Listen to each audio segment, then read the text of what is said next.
Uma coisa que eu tenho praticado, que tem dado muito certo para mim também, é que quando acontece uma situação aparentemente ruim na minha vida, eu falo assim: Senhor, que bom que isso está acontecendo comigo, porque eu não queria que isso estivesse acontecendo com outra pessoa. Então que bom que isso está acontecendo comigo. É bom que eu vou aprender a lidar com essa situação, vou poder talvez ensinar outra pessoa, talvez se essa pessoa estiver passando. Então isso tem dado muito certo. Então eu tenho praticado essa visão otimista em tudo que eu tenho feito. Por exemplo, se acontece alguma coisa que, por exemplo, eu estou andando e pum, bato com a cabeça em algum lugar. A primeira coisa que você pensa é: Pô Deus, podia ter me dado esse livramento? Sou fiel, entendeu? Podia ter me dado esse livramento. Mas o que eu falo, Deus, obrigado, porque isso poderia ter sido pior. Não fez nada, fez só um galinho, né? Poderia estar aqui sem cabeça, poderia estar morto, e poderia ter sido muito pior. Então eu tenho exercitado essas coisas na minha vida, e isso tem dado muito certo, porque você começa a perceber que nada vai te deixar triste. Você começa a perceber, você começa a lidar com a vida de uma forma que você não é pego mais por nada. As coisas ruins, quando acontecem com você, você consegue olhar para elas como uma situação boa, e a gente vai aprender isso aqui hoje. A gente vai perceber que se nós mudarmos o nosso ponto de vista para algumas coisas, a gente vai conseguir viver muito melhor.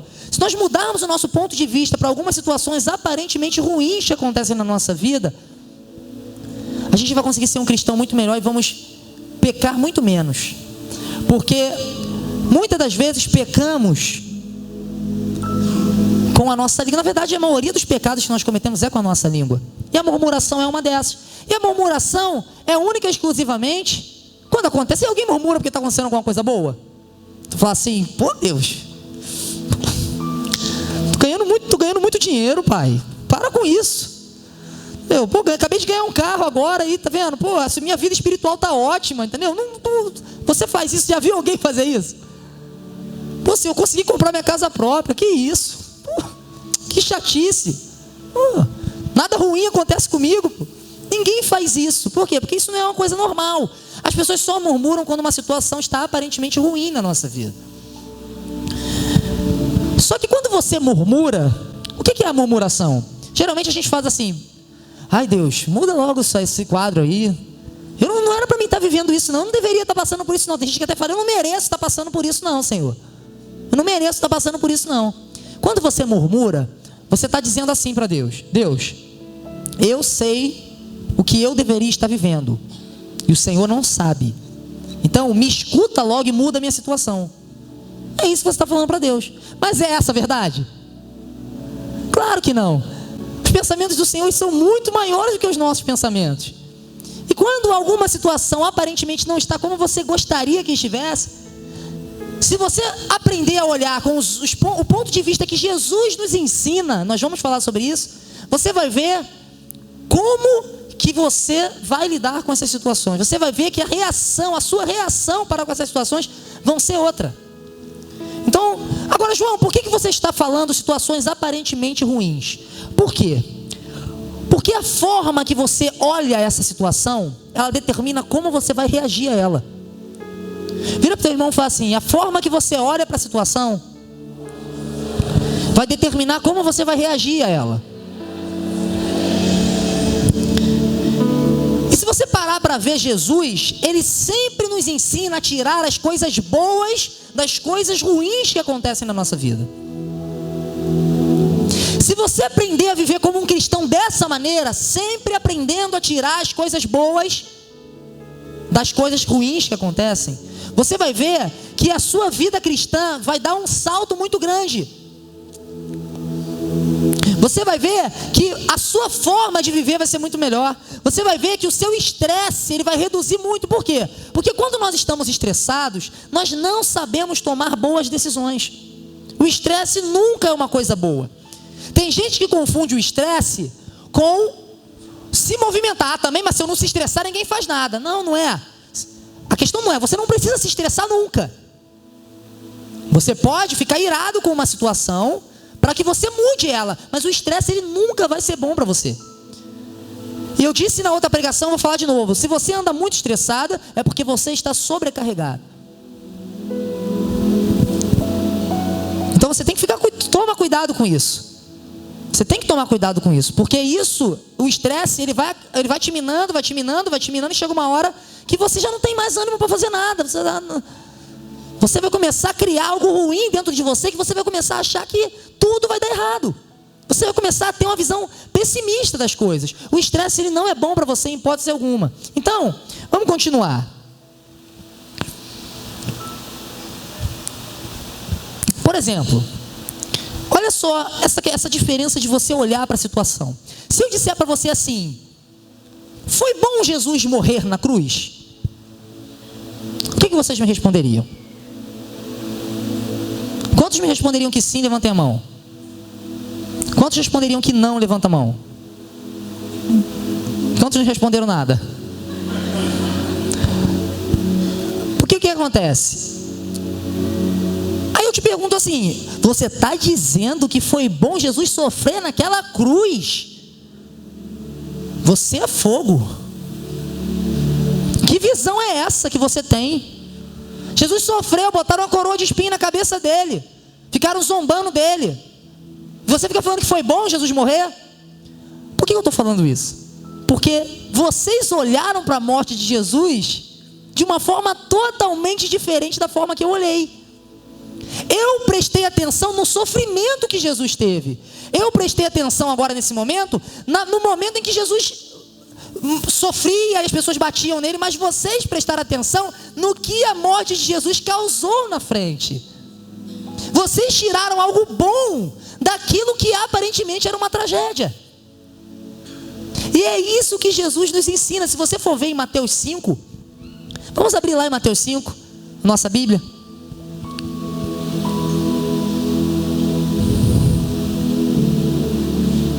As multidões, subiu ao monte e tendo assentado, aproximaram-se os seus discípulos. E ele se pôs a ensiná-los dizendo: bem-aventurados os humildes de espírito, porque deles é o reino dos céus. Bem-aventurados que choram, porque eles serão consolados.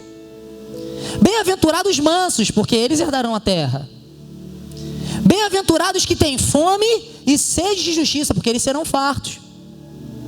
Bem-aventurados misericordiosos, porque eles alcançarão misericórdia.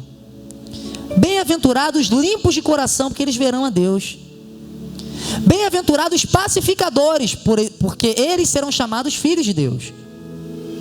Bem-aventurados que são perseguidos por causa da justiça, porque deles é o reino dos céus. Bem-aventurados sois vós quando vos injuriarem e perseguirem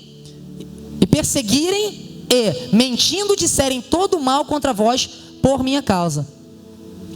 Alegrai-vos e exultai, porque é grande o vosso galardão nos céus, porque assim perseguiram os profetas que foram antes de vós. Se você parar para analisar o que Jesus fez aqui, foi pegar coisas boas que acontecem com determinadas situações ruins. Quando uma pessoa chora, esse chorar que ele está falando aqui é chorar por bem? Ele está falando é chorar por bons motivos? Ele está falando chorar por quê? Por situações ruins, não é que acontecem? Mas ele está falando bem-aventurados que choram, porque eles serão consolados. Jesus começa a nos ensinar como pegar as coisas boas, a você olhar não para o presente momento, aquilo que está acontecendo naquele momento, e você pensar que coisas boas vão acontecer daquilo ali. É você olhar, bem-aventurados que você está sendo perseguido, bem-aventurado você é, porque também perseguiram os profetas lá atrás. Estão perseguindo você, então exultai, tenha grande alegria. Então Jesus está falando, aprenda a tirar coisas boas de situações ruins. Aprenda a olhar com olhos espirituais para as situações que te cercam no presente momento. O que é interessante, vamos abrir em Atos 5, versículo 41. Olha só que coisa interessante aqui. Vamos olhar, vamos pro... Deixa eu ver aqui se pode ser. Volta um pouquinho. Pode ser do 41 mesmo. Eu prefiro explicar do que a gente lê tudo. Aqui os discípulos, Jesus já havia morrido e ressuscitado. Os discípulos estavam pregando. Só que os judeus, eles começaram a perseguir os discípulos porque eles estavam pregando o evangelho e pregando a ressurreição. Eles não acreditavam nisso. Eles não acreditavam que Jesus tinha ressuscitado. Então eles começaram a perseguir eles porque eles estavam falando desse Jesus ainda. E os discípulos imputaram a morte de Jesus para esses judeus, porque realmente foi eles. Ele falava, o Jesus que vocês crucificavam, ele deixava bem claro. Então um dos motivos também de Jesus, deles estarem chateados, e um dos motivos deles ficarem perseguindo os apóstolos também, é porque os apóstolos estavam imputando a eles a morte de Jesus. Então eles iam e prendiam os apóstolos, mas milagres aconteciam constantemente. E dessa vez aqui eles prenderam esses dois apóstolos e chegaram e falaram assim, ó, vocês não vão mais falar desse nome.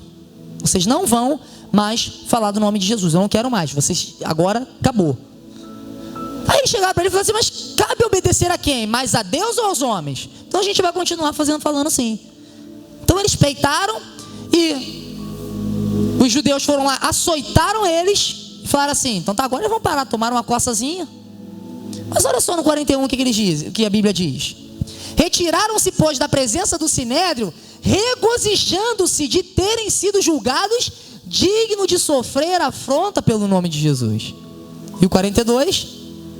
E todos os dias no templo e de casa em casa não cessavam de ensinar e de anunciar a Jesus, o Cristo. Vocês perceberam que aparentemente a situação era toda controversa para os discípulos? Porque eles poderiam dizer para Deus assim, Deus, o Senhor que nos mandou, por que eles estão nos perseguindo? Por que o Senhor está permitindo eles nos perseguirem? Mas olha só como foi a visão deles, que foi completamente diferente. Eles pegaram aquela situação ruim e tiraram coisas boas daquela situação. Eles chegaram e falaram assim, yes, a gente está sendo perseguido pelo nome de Jesus. A mesma coisa que está acontecendo com o nosso mestre está acontecendo com a gente. Então a gente está no caminho certo. E ficaram felizes por se achar digno de sofrer pelo evangelho. Nós temos uma visão errada de sofrimento com esse estado de evangelho. A gente pensa que a gente vai entrar para Cristo e tudo vai ficar bom. A gente não vai sofrer nada. Mas essa nunca foi a realidade de um cristão e nunca foi o que Jesus ensinou para a gente na palavra dele. Jesus deixou bem claro, vocês vão ter aflições, mas tem de bom ânimo. Jesus nos ensina a lidar com essas situações. É aí que está o grande lance. Jesus sempre falou que a gente ia passar por situações ruins. Jesus nunca disse que era fácil. Mas ele disse que se a gente tivesse bom ânimo, nós venceríamos, porque ele também venceu. E Jesus nos ensina diversas maneiras de vencer essas situações ruins. E uma dessas, que é super importante, está sendo falado aqui hoje, é você aprender a olhar com olhos espirituais para situações que aparentemente estão adversas. O ponto de vista que você olha para coisas que acontecem na sua vida determina como você vai reagir a elas. Se você olhasse com o ponto de vista errado para a morte de Jesus, o que acontece com muita gente, tá? Uma vez eu conversando com uma pessoa que ela não acreditava em Deus, uma pessoa ateia, e ele disse assim, se Deus fosse tão bondoso, ele não daria o seu único filho para morrer, ele não sacrificaria o seu único filho. O que eu estou querendo dizer para vocês é que é possível você olhar para uma coisa muito boa com olhos errados. Isso vai depender do que tipo de olhos você tem. E aí você vai para aquele outro versículo que diz assim: se os teus olhos forem bons, todo o teu corpo será luz. É por isso, porque a forma que você olha para as coisas determina como você vai reagir a elas. Se os teus olhos forem bons, o que é ter olhos bons? É sempre olhar para as coisas boas ao invés de olhar para as coisas ruins. Na psicologia, numa escala de 0 a 10, a nossa memória, o nosso corpo, ele tende a sofrer muito mais, ele tende a gravar muito mais as coisas ruins do que as coisas boas. A escala do sofrimento na psicologia é 10, de 0 a 10. Então as pessoas, elas tendem a não esquecer sofrimento, nunca. Mas quando se fala de bondade, as pessoas tendem a esquecer mais rápido coisas boas. Então o sofrimento, ele tende a ter uma reação na sua vida muito grande. O sofrimento, ele tende a te pegar de uma forma muito forte. Mas Jesus, ele nos diz o quê? Não. Vocês vão passar a olhar, porque bem, se vocês estão chorando hoje, vocês são bem-aventurados, porque vocês vão rir amanhã. Se vocês estão sendo perseguidos hoje, fiquem tranquilos. Bem-aventurado. Ou seja, mais do que feliz. Bem-aventurado significa mais do que feliz. Então, se você está passando por situações ruins, você é mais do que feliz.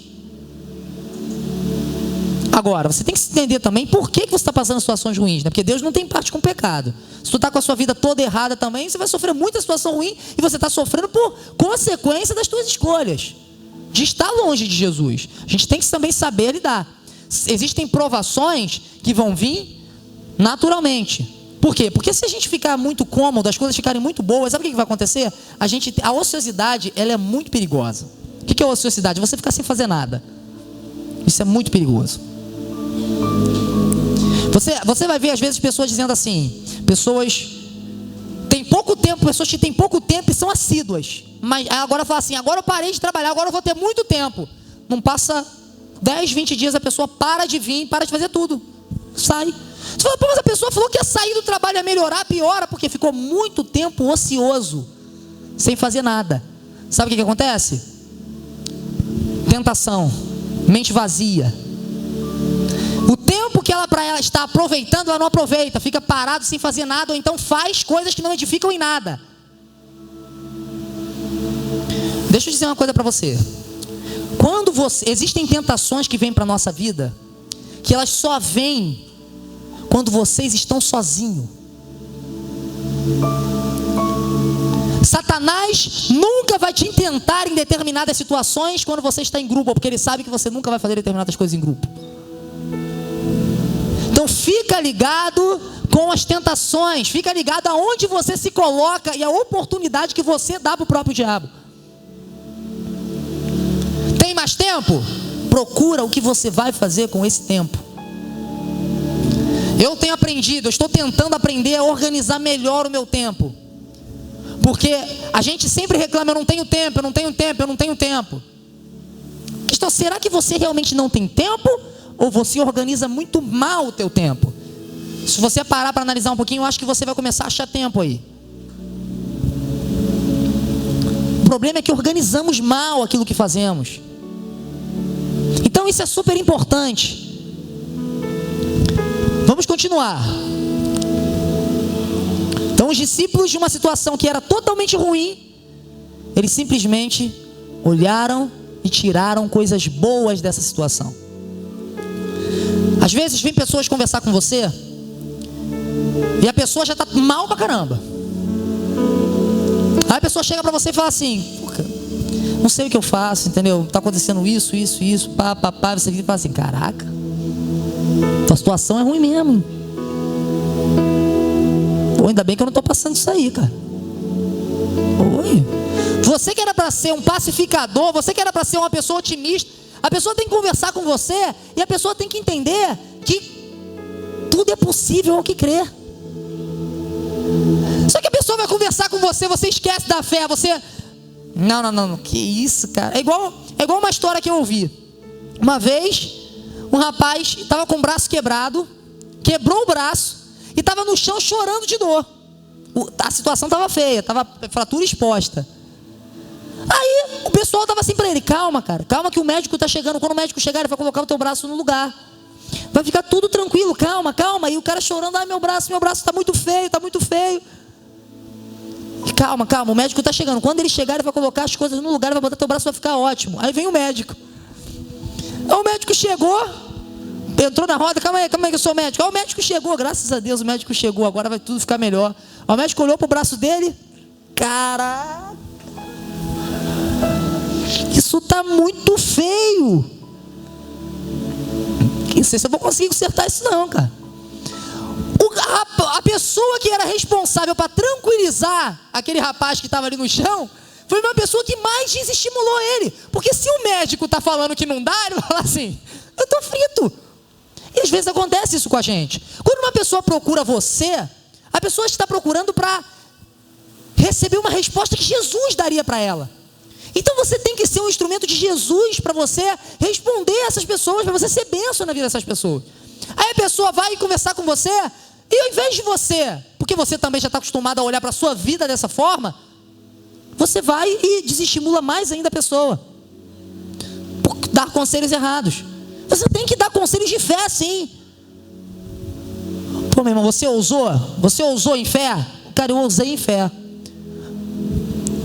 Eu preciso de um retorno. Você ousou em fé? Então fique em paz. Deus vai mudar a tua história. Deus vai prover. Vamos ver o que a gente pode fazer para melhorar isso. Se você está buscando a Deus, não tem como você deixar de ser uma referência. Isso eu falei na outra vez, eu vou falar de novo. Se você está buscando a Deus com esse pensamento: eu não quero ser referência para ninguém não, então você com certeza não está indo para o céu. Você não está salvo. Porque a pessoa que está buscando a Deus de coração, a pessoa que está buscando a Deus em espírito e em verdade, ela sem querer, ela se torna referência para outras. Sem ela querer, ela não tem escolha. Porque as pessoas vão olhar para Jesus e vão falar assim: pô, mas Jesus se parece tanto com essa pessoa, o que ela fizer eu vou seguir.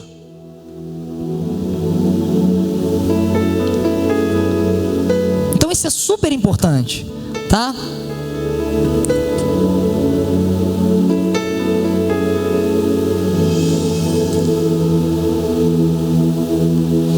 Vamos abrir a nossa Bíblia agora em Romanos 8, 28. Separei algo aqui interessante também. Romanos 8, 28 é um versículo que tem tudo a ver com aquilo que está sendo falado aqui hoje. Olha só: e sabemos que todas as coisas concorrem para o bem daqueles que amam a Deus, daqueles que são chamados segundo o seu propósito. Sabe o que Deus está falando aqui para a gente nesse versículo? Ele está dizendo assim: por mais que as situações aparentemente estejam adversas, calma, por trás daquilo que você não está vendo, tem coisas concorrendo para o seu favor. Deus está trabalhando naquilo que você não está vendo. Então, se alguma situação aparentemente ruim aparecer para você, todas as coisas cooperam juntamente para o bem daqueles que amam a Deus. Não pode esquecer disso. Aqueles que amam a Deus, que são chamados segundo o seu propósito. Se você não ama a Deus, as coisas já estão ruins mesmo, porque você está afastado dele. Mas se você ama a Deus, vai aparecer situações ruins? Vai. Por que vai aparecer? Porque essas situações ruins, elas fazem com que você fique mais vigilante. Ela evita que o comodismo venha. Ela evita que a ociosidade venha. Davi pegou com Batseba quando ele estava sozinho no terraço. Ele tinha que estar na guerra. Se ele estivesse na guerra, ele estaria ligado. Mas ele não estava na guerra, ficou ocioso. Cuidado com isso. Cuidado com isso. Então, algumas situações elas vão vir, mas Senhor, por que tem que vir outra coisa?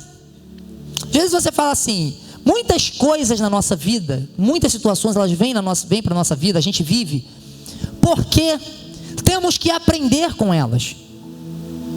Algumas coisas vão aparecer para você para que te levem a aprender com aquela situação. Se você já aprendeu com aquela situação, você não vai ficar precisando viver aquilo de novo. Eu estou falando de situações que vêm para que você aprenda. Às vezes você olha e fala assim: poxa, mas eu vivo isso, estou vivendo de novo, porque você não aprendeu ainda. Aí você fala assim, pô, mas o fulano de tal não vive isso, é parecido comigo, mas não vive, porque ele já aprendeu. Naquela situação ali, ele já aprendeu. Então Deus não precisa mais ficar provando ele em coisas que ele já aprendeu. Mas você, ele vai provar, porque tu não aprendeu ainda. Até aprender. Não pensa assim, Senhor, eu sou assim mesmo, eu não vou aprender não, me esquece isso, para, eu não aguento mais isso. Até aprender. Até aprender. Não desiste não. Não desiste não, não te chamei para desistir. Vai continuar. Tá quase lá. Tá quase lá. Vamos lá. Por quê? Então isso é super importante, tá?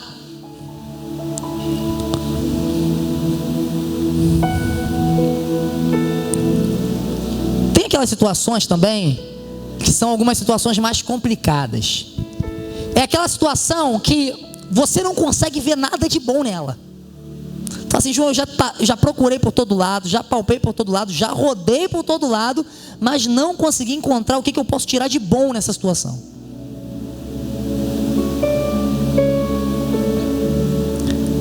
João, como pode isso? Por que isso aconteceu, João? Não faz sentido, não tem como. Aí a pessoa está naquela situação complicada sem conseguir entender aquilo ali. O que acontece com muitas coisas na nossa vida, muitas vezes na nossa vida, muitas situações que chegam na nossa vida acontecem e a gente não consegue entender por que aquilo está acontecendo. A gente fala assim, como? Aí tu começa a procurar um culpado, né? Tem que ter um culpado. Quem foi o culpado? Aí você começa a arranjar um problema. Não, o culpado deve ter sido fulano, o culpado foi fulano. O último que você olha é você, né? Aí tu não achou nenhum culpado, tu fala, deve ter sido eu. Né? Tu fala, deve ter sido eu. Ainda não diz que é você. Não, deve ter sido eu o culpado. E às vezes não tem um culpado. Às vezes Deus está moldando você. Deus está trabalhando a sua vida. Não necessariamente teve um culpado. Então, essas situações, só lembrar aqui, para mim não perder a linha de raciocínio, coisas que acontecem que nós não entendemos. Agora nós vamos ver na Bíblia o que Deus fala para a gente sobre essas situações. Isaías 55, versículo 8. Coisa que eu compreendi, que depois que eu compreendi isso, a minha vida mudou. A minha forma de olhar para determinadas situações que eram aparentemente ruins mudaram. Olha só. 8 diz assim, ó. Porque os meus pensamentos não são os vossos pensamentos, nem os vossos caminhos, os meus caminhos, diz o Senhor. Porque assim como o céu é mais alto do que a terra, assim são os meus caminhos mais altos do que os vossos caminhos, e os meus pensamentos mais altos do que os vossos pensamentos. Deus sabe muito mais do que você, e você não tem noção dessa dimensão. Eu vou tentar passar para você essa dimensão aqui agora, de uma forma, eu não vou, porque depois eu vou falar sobre outra coisa, mas vou tentar passar de uma forma científica para você tentar entender como que os pensamentos do Senhor são maiores do que os nossos. Só que mesmo assim eu vou ter dificuldade, mesmo assim é difícil, porque é muito além do que a ciência consegue trazer, ou que a compreensão humana pode chegar. Os pensamentos do Senhor, eles são muito, mas muito maiores do que os nossos. Depois que eu compreendi isso, eu entendi por que determinadas coisas acontecem que a gente não entende. Só Ele que vai entender, porque é Ele que está agindo. Aí tu fala para mim assim, mas João, por que Deus age em silêncio? Ele não podia me falar, pelo menos? Filho, Deus age de forma complexa. Vira para o teu irmão e fala, Deus age de forma complexa. 3 motivos do porquê Deus não te fala aquilo que Ele faz. Número 1, Ele age de forma complexa. Você nunca ia entender o que Deus está planejando naquela cabeça. Nunca. 2, você ficaria ansioso e ia atrapalhar. É ou não é? Se uma pessoa chega para você e fala assim, eu vou te dar um presente, e se for um presente que você quer, então tu fica assim. Teve uma situação uma vez, só para você entender sobre a questão de ficar ansioso, teve uma situação uma vez que uma pessoa chegou e falou assim para outra, quero falar com você no final do culto, tá? A pessoa chegou e falou assim, já era. A pessoa não conseguiu mais prestar atenção no culto. A pessoa não conseguiu mais prestar atenção em nada. A pessoa ficou assim, o que será? Será que eu fiz? O que eu fiz? Não fiz nada. Estou tranquilo. Aí ela prestava atenção e de repente ela ia, dava um glória, aleluia por causa da palavra. E depois ela lembrava de novo, mas fulano quer falar comigo no final do culto. Quando chegou no final do culto, aí o senhor foi lá, fala aí, o que tu queria falar comigo? Não, só queria dizer que você estava bonita hoje. Só queria dizer que, pô, gostei do seu visual. A pessoa ficou assim, perdi um culto à toa. Por quê? Porque se Deus contar pra gente algumas coisas que Ele vai fazer na nossa vida, a gente ficaria ansioso e a gente vai atrapalhar, porque a gente é assim. E a terceira, se Ele te contar o que Ele está planejando, você vai querer dar o seu jeitinho para ajudar. É ou não é? Não, Deus, eu vou isso aqui para ajudar. Eu já sei qual é o teu projeto, eu já sei onde tu quer chegar. Isso aqui eu tenho certeza que vai te ajudar. E você vai botar tudo a perder, que com certeza você vai atrapalhar. Por esses 3 motivos Deus não te conta, Ele trabalha em silêncio. Então quando Deus estiver em silêncio, é porque alguns desses motivos estão lá. Eu queria que nesse momento você prestasse muita atenção, porque eu queria que você entendesse mais ou menos como que os pensamentos do Senhor são maiores do que o nosso. Primeira pergunta: Deus mente?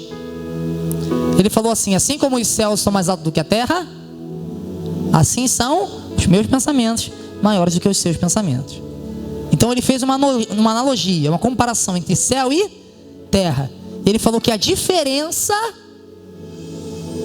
seria a diferença entre o nosso pensamento e o pensamento dele. Para a gente entender isso, a primeira coisa que a gente precisa entender é um termo que eu já falei bastante aqui, talvez a maioria de vocês já conheça.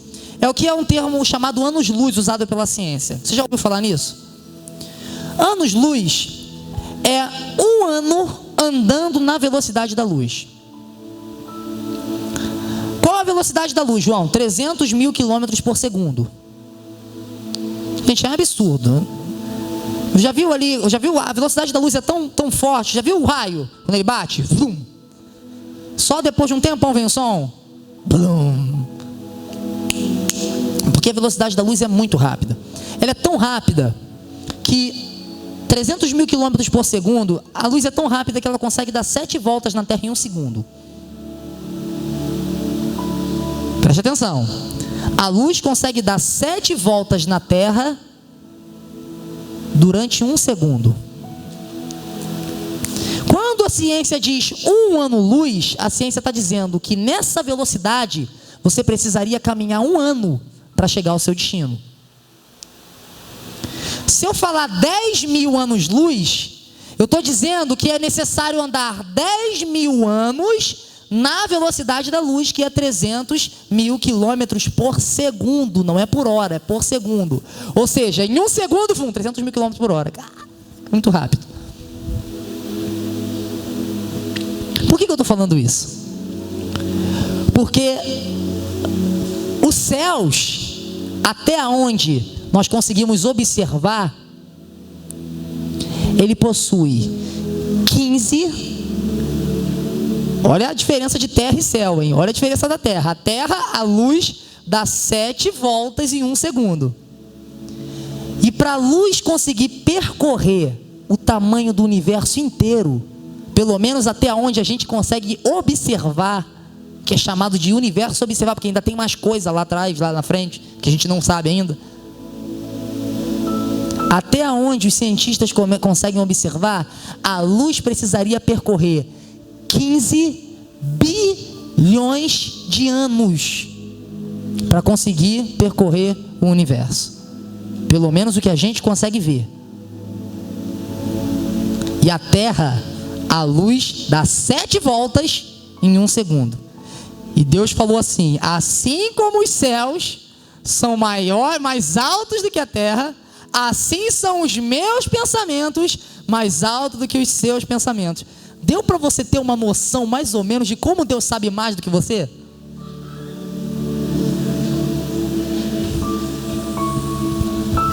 É uma escala gigantesca que vai muito além da sua compreensão. Muito além. Coitado, a gente com o nosso aparelho, a gente percorreu a distância mais longe, foi a Lua mais ou menos ali. Não é tão perto também, né?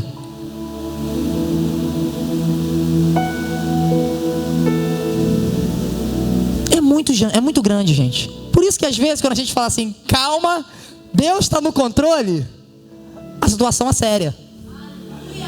Entendeu? Ele não perde o controle. Esses dias eu parei para pensar em alguma coisa, numa coisa que eu também parei até de pensar mesmo. Até parei de pensar mesmo que estava difícil.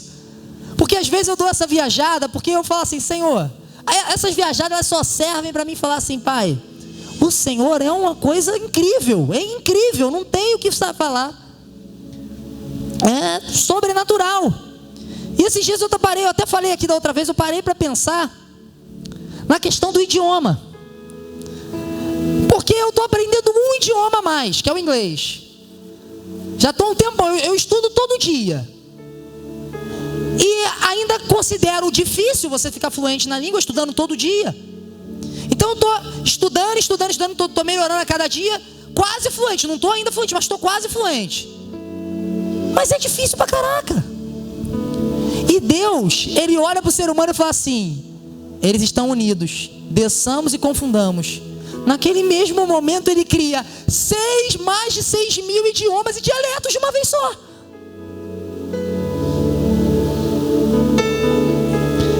Isso me deixou maluco, porque é difícil falar.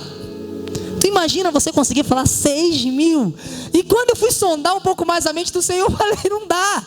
Incomparáveis são os seus caminhos. Incomparáveis são os seus caminhos. E aí eu fui um pouquinho mais longe na viagem e parei de pensar também. Porque eu percebi que aí ficaria mais complicado ainda, porque Deus era muito maior do que eu pensava que Ele era antes. Para pensar, gente. Você recebe livramento de Deus? Recebe livramento de Deus? Toda hora, né? Até aqueles que a gente não sabe, a gente está recebendo livramento de Deus, até quando não sabemos. Então é bom a gente estar agradecendo ao Senhor toda hora. Deus, muito obrigado pelo livramento de hoje. Que livramento? Alguma coisa aconteceu, eu não sei, mas deve ter acontecido. Porque o diabo está o tempão tentando me tragar igual um leão. Se ele não me tragou hoje é porque Deus me protegeu, já é livramento. Aí eu comecei a pensar. Uma vez tem um filme que ele fala mais ou menos isso, só para vocês entenderem onde que eu vou chegar. Só para vocês verem como é que esse Deus ele é muito maior do que vocês pensam, gente, que Ele é. Era uma mulher que ela ia para uma entrevista de emprego. E algumas coisas pequenas foram acontecendo na vida dela. Por exemplo, ela esqueceu o caderno, teve que voltar, abrir a loja de novo e pegar o caderno que ela tinha esquecido. Na hora que ela ia sair, ela esqueceu a chave, teve que voltar para pegar a chave. Conforme ela estava passando, uma pessoa mais de idade estava atravessando o sinal, também que impediu que ela fosse mais rápido para o trabalho. Ela teve que esperar. E o filme diz que ela não pegou, o filme relata duas histórias. Na primeira história ela não pega o trem, ela não consegue chegar na entrevista de emprego. E a vida dela toma um rumo. No outro ela consegue pegar o trem e a vida dela toma outro rumo.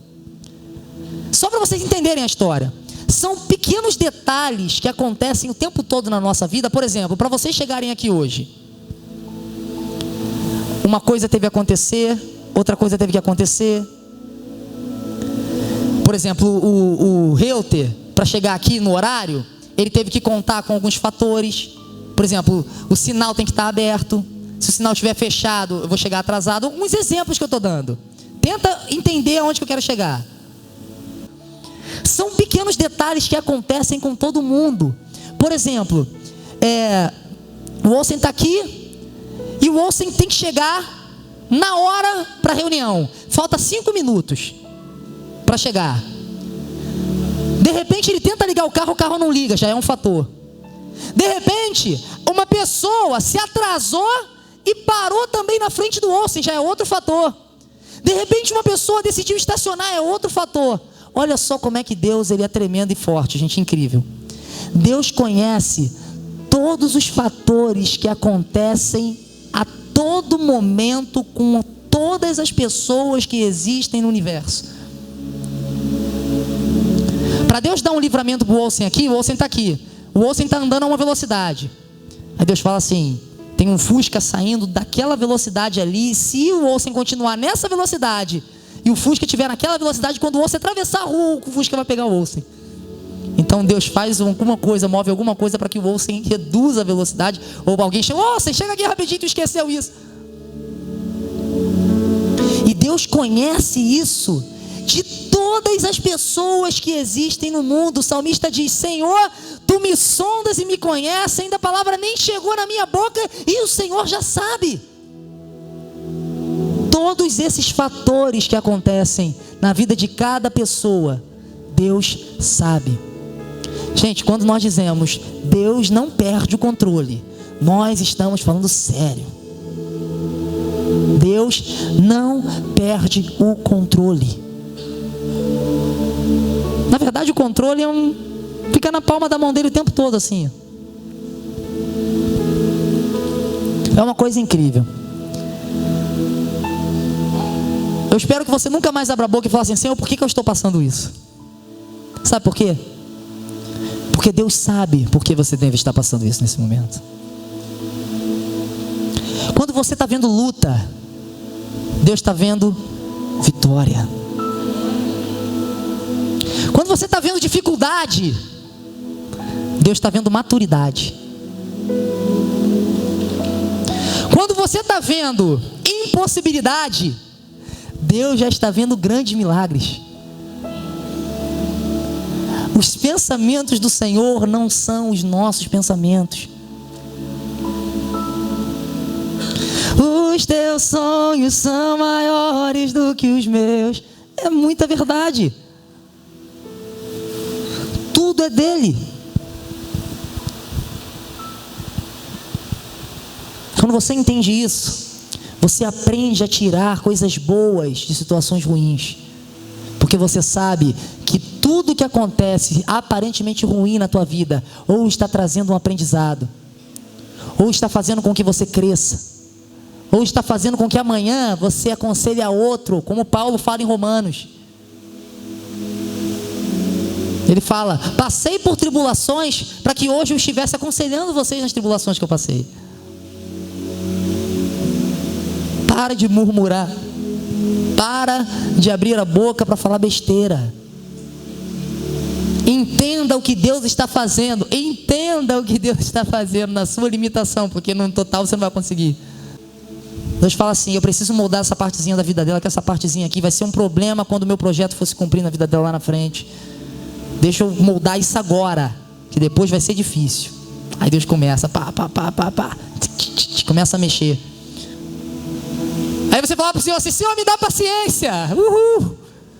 Quantos querem paciência aqui? Estão precisando de paciência nesses últimos dias. Aleluia. Aí Deus fala assim: tu quer paciência?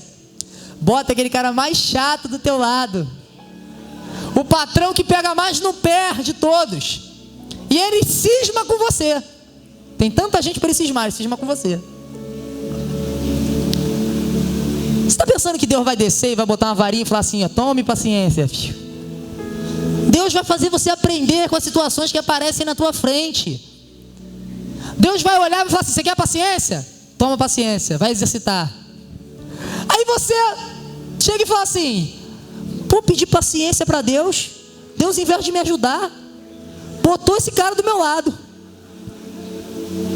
Tu que pensa, ele está te ajudando e muito, porque é com essa pessoa que você vai exercer tua paciência.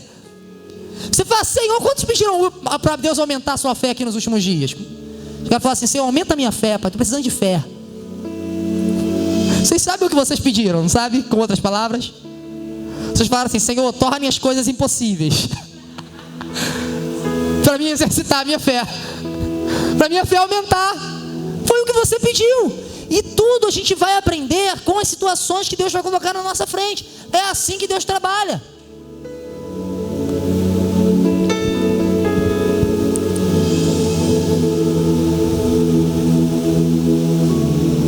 E tem uma coisa também: Existem situações que a gente só aprende em situações adversas. Não tem como aprender com a pessoa te falando, não tem como aprender com a pessoa, não faz isso não, porque não tem como. Você só aprende quando passa. É ou não é? Nenhum ser humano, por mais que você fale que você goste, presta atenção no que eu estou falando, nenhum ser humano gosta de crítica. Nenhum ser humano gosta de crítica. Por mais que você fale que você gosta de crítica, mas olha só por que você gosta da crítica. Depende. Tem pessoas falando, eu gosto de ser criticado sim. Mentira. Ninguém gosta de ser criticado. Ninguém, em hipótese alguma. Agora, tem pessoas que já perceberam que existem críticas que são construtivas. Críticas que ajudam você a crescer. Então a pessoa olha para a crítica de outros olhos. Então a pessoa fala, não, eu passei a gostar da crítica agora, porque quando vem uma crítica eu cresço. Só que eu vou te ensinar uma coisa muito importante agora. Às vezes você é rei em criticar, mas você não traz solução junto com a crítica. Não adianta nada. A crítica construtiva é aquela que quando você critica, você já apresenta a solução. Vira para o teu irmão e fala assim, toda vez que você for criticar alguém, traga um ensinamento junto. Traga uma solução junto. Porque crítica sozinha não adianta nada. A crítica sozinha te coloca para baixo. A crítica com o ensinamento, ela te faz crescer.